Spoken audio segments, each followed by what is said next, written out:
It's January 17th, 2014, and as the sun sets in Messina, the final remains of a structure that withstood the time near downtown Messina across from the post office is now gone, and its remains, the last of them, were taken away today to the landfill. And now we have a vacant spot. A few weeks ago on Facebook, here at the former 111 Main Street, which I call the old boys' house, I got many responses with different opinions, good and bad, about another old Victorian home in Messina that has withstood time, leveled for what will probably be a corner store on this corner soon. And let's read some of the responses I received on Facebook. This is right here, you go back, was 107 Main Street. It was demolished last year. Next to the Baptist Church was Mrs. C.E. Whalen's home.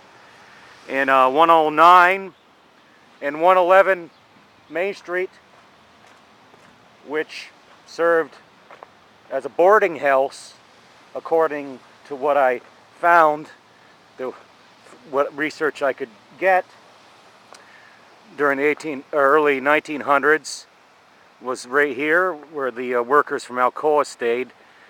And they have removed also all the trees. There was a bunch of pine trees here, but they're gone. There's a couple left right there. And so let's read. This came from Christine Sharp. This is what she had to say. I lived at 111 Main Street as a child. My family lived there for about 7 years, from 1986 to 1993. It was an okay place to live. Elmer Boyce owned it, and he lived at 109, which is the same building.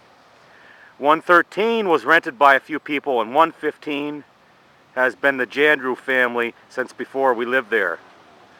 I am somewhat sad to see it come down, even though it has seen better days. Also, other people said, like Paula Willard, to save this house. It's a beautiful home with lots going on. Don't demolish. You'll all regret it later.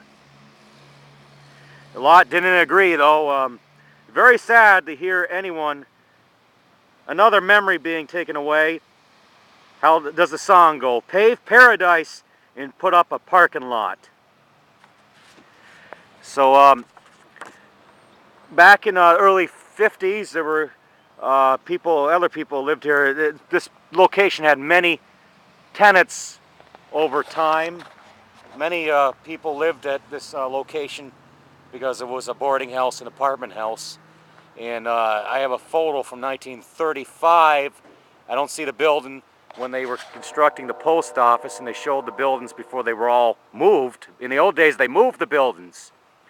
And you see a sign saying rooms for rent in front of this building that once stood here.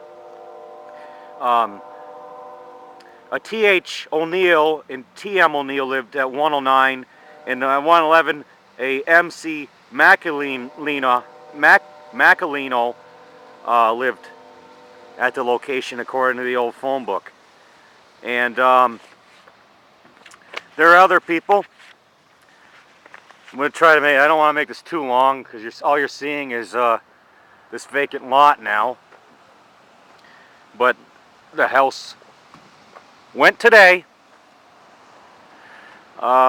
Timothy Martin said, another example of capitalism over history. We can't preserve and save these buildings if the owners are so willing to sell for profit. We can't sit back and say, oh, that's terrible.